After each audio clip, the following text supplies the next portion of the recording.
The hotel lobby had gone silent. All eyes were on Jasmine as the manager raised his voice. Ma'am, unless you can prove this credit card is really yours, you need to leave. Her suitcase was at her feet. The whispers from other guests stung in her ears. She wasn't just being questioned, she was being humiliated. But what no one in that room knew was that within 24 hours, Jasmine wouldn't just have a room in that hotel. She would own the entire building. Let me take you back a little. Jasmine Parker was 32 years old, a powerhouse entrepreneur from Chicago. She wasn't born into money. She had grown up in a small two-bedroom apartment with her mother, who worked two jobs to keep the lights on. Every achievement Jasmine had earned, her tech company, her real estate investments, her millions, came from late nights, failed attempts, and pure grit. On this particular week, she was traveling to Dallas for a Women in Business conference, a weekend of networking, keynote speeches, and investor dinners. Nothing out of the ordinary. Her assistant booked her stay at a luxury hotel, the same one where the conference was being hosted. A suite, paid in advance. No complications. At least, that's what she thought. She arrived late in the evening, exhausted from her flight. The hotel lobby gleamed with polished marble, chandeliers glittering above. A pianist played softly in the corner. Guests laughed, sipping champagne. Jasmine walked up to the counter. Sleek black dress, confident posture, her suitcase rolling behind her. She smiled politely as she handed over her ID and credit card. But the man at the desk, the lobby manager, barely returned the smile. His eyes scanned her ID, then her face, then her card. Slowly, suspiciously. "Miss Parker," he said at last, "you'll need to show additional proof of payment." She frowned. "Proof? My reservation was confirmed weeks ago. Paid in full." He shrugged.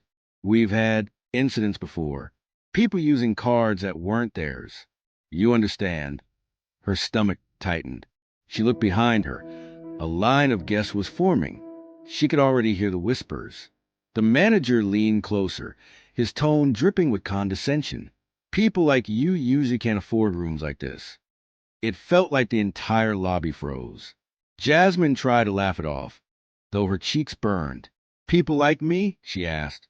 The manager smirked, folding his arms. "We have standards here. If you can't prove this card is yours, we'll have to cancel the reservation." Her hands trembled as she pulled up her phone, scrolling through emails and bank confirmations. She showed him screenshots of receipts, transactions, her corporate account. But nothing seemed to matter. He raised his voice so the crowd could hear. "Until you can prove ownership of this card, we'll have to deny you access to our suites. Please step aside." Some guests gasped. Others snickered. A couple shook their heads in disgust. Not at him, but at her. The humiliation was unbearable. Jasmine felt her throat tighten. She could walk away, retreat, cry in silence. Or she could let this moment become something much bigger. That night, Jasmine didn't sleep. She sat in a quiet cafe across the street, sipping bitter coffee, replaying the manager's words over and over in her mind. "People like you." The sting wasn't just personal, it was systemic. How many others had been treated the same way? How many had walked away humiliated, powerless, believing they didn't belong? But Jasmine wasn't powerless. Her phone buzzed. It was her lawyer. She explained what happened. He chuckled softly. "Well, you know the hotel's been struggling financially, right? They've been trying to sell." And in that moment, Jasmine made a decision. If they thought she didn't belong, she would prove she belonged more than anyone else. The next morning, Jasmine returned to the lobby. Her heels clicked against the marble floor with sharp confidence this time. She carried no suitcase, only a slim leather folder. The same manager was at the desk. His eyes narrowed. "Miss Parker." "Back again." She smiled calmly. "Back again." He sighed with irritation. "Look, I told you. Without proof, you can't stay here." Jasmine tilted her head. "Actually, I don't need proof of my reservation. What I have," she said, holding up the folder, "is proof of ownership." The manager's face twisted in confusion. "Ownership? What are you talking about?" At that moment, the regional director of the hotel chain stepped forward. He held a contract.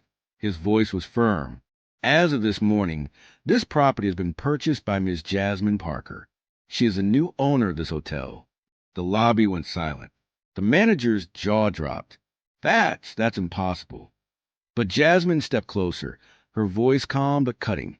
Yesterday, you said people like me couldn't afford to stay here. Today, I own the building. Do you still think I don't belong? The whispers began again, but this time they weren't mocking. They were stunned. Guests clapped quietly. Staff exchanged wide-eyed looks. The manager stammered, sweating. I didn't mean... Jasmine cut him off. You meant every word. And that's why you no longer work here. Security escorted him out as his protests echoed through the lobby. News spread like wildfire. Within hours, social media was ablaze. Woman buys hotel after being harassed by manager. Reporters called. Bloggers wrote. Jasmine's story went viral. She renovated the hotel, updated the lobby, and retrained every employee on respect, diversity, and inclusion. The hotel became known not just for luxury, but for dignity. And Jasmine? She didn't just buy a building. She bought back her power and gave others the courage to demand theirs. Her story is a reminder. Never underestimate someone based on appearance. Never judge someone by the color of their skin or the assumptions in your mind. Because sometimes the person you try to humiliate is the very person who will own the ground you stand on. Jasmine walked into that hotel a guest. She walked out the owner. And that is what true justice looks like.